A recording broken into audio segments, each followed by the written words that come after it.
सोलापूर शहरामध्ये एक धक्कादायक आणि रहस्यमय घटना घडली. MIDC पोलीस ठाण्याच्या हद्दीत राहत्या घरात पती पत्नीचे मृतदेह आढळले आहेत.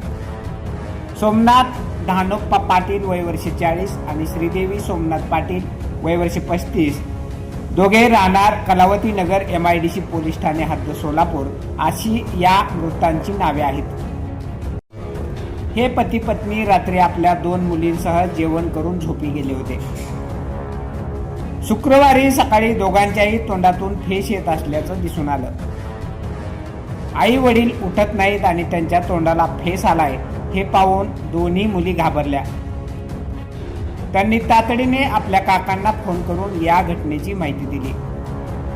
काकांनी भाऊ आणि भाऊजाईला तातडीनं शासकीय रुग्णालयात दाखल केलं, मात्र डॉक्टरांनी त्यांना मृत घोषित केलं. पती पत्नीच्या मृत्यूमागचं नेमकं कारण काय याबाबत आता पोलिसांनी तपास सुरू केलाय.